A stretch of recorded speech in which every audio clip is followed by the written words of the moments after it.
Ada hal menarik yang disampaikan oleh narasumber kita pada pagi hari ini, ada Ibu Dian dan juga Pak Abdul Hadi, bahwa tadi menyampaikan ketika disampaikan oleh Bapak Menteri mengenai zonasi ini sebetulnya sangat menarik, niatnya sebetulnya sangat baik begitu, namun dirasa kurang membumi. Walaupun tujuannya sangat baik sebetulnya bagi para siswa dan siswi dan juga orang tua. Dan juga tadi disampaikan bahwa memang kalau bicara mengenai sistem zonasi ini, ada beberapa hal di mana regulasi dari pemerintah pusat ini mungkin tidak kurang sesuai begitu dengan kondisi di daerah-daerah. Ini yang memang kita rasakan. Seperti itu Pak Abdul Hadi. Iya.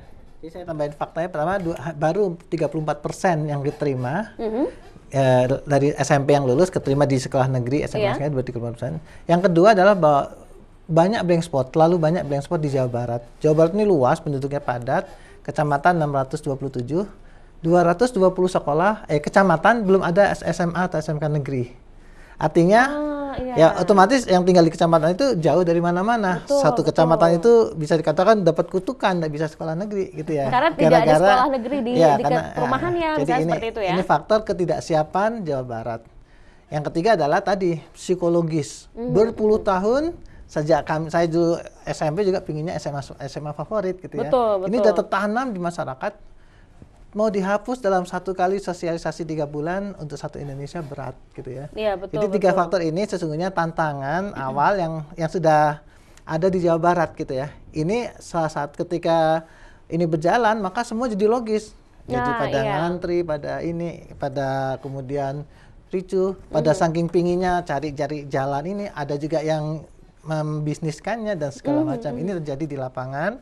Dan kami dari Komisi 5, kami selama 3 bulan terakhir itu kami kunjung ke sekolah-sekolah, berdialog dengan orang tua, berdialog dengan unsur dinas, dengan segala macam ini stakeholder untuk membantu sosialisasi dan mendeteksi masalah-masalah yang bakal timbul.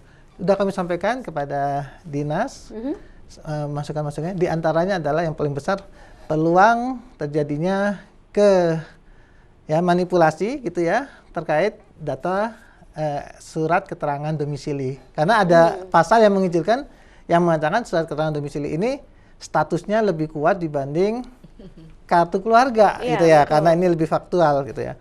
Akan terjadi kalau tahun lalu orang numpuk bikin SKTM surat keterangan tidak mampu itu banyak, hari ini yang akan bermasalah, kami sudah langsung prediksi waktu itu adalah akan bermasalah pada SK surat keterangan domisili.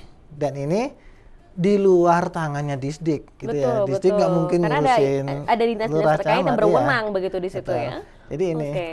Nah, ini harusnya karena masalah ini besar 13 harusnya cukup ada antisipasi dari pemerintah Jawa Barat gitu ya. Ini kami mengkritik untuk membangun ya, mohon jangan disalahkan salah tafsirkan macam-macam, bahwa harusnya sosialisasi harus lebih masif. Saya belum melihat orang selevel yang lebih kuat kemampuan sosialisasi di Jawa Barat selain Pak Gubernur gitu ya. Harusnya Pak Gubernur ikut untuk membantu sosialisasi ini. Sampaikan ke masyarakat. PPDB itu pakai sistem zonasi. Terus nggak usah antri pagi-pagi.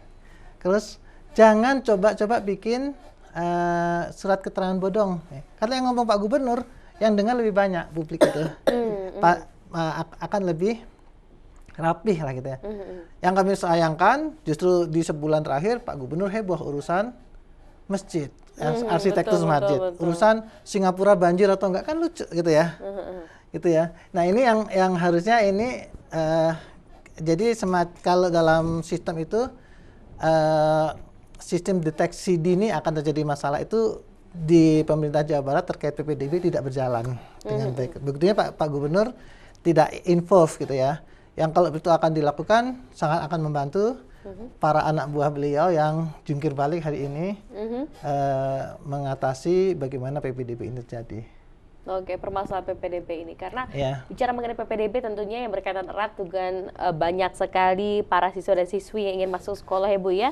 Jumlahnya tidak sedikit. Namun jumlah dari sekolah juga tidak begitu banyak untuk bisa siap menampung para siswa dan siswi baru ini. Kita mengundang Anda pemirsa untuk berbincang bersama kami pada pagi hari ini, bisa menghubungi line interaktif di 022 200 4774. Dan ada satu penelpon yang sudah bergabung pada pagi hari ini, kita angkat terlebih dahulu. Selamat pagi.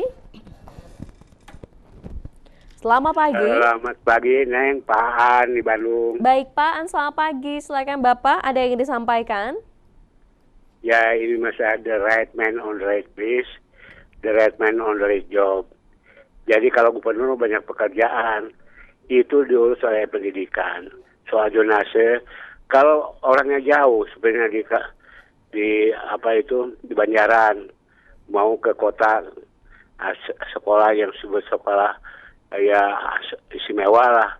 Tidak ada semua sama dalam pelajaran mah. Hanya orang ingin bangunannya bagus. Oleh karena itu diaturlah kalau anak-anak kurang, biarlah tambah asalnya bagus.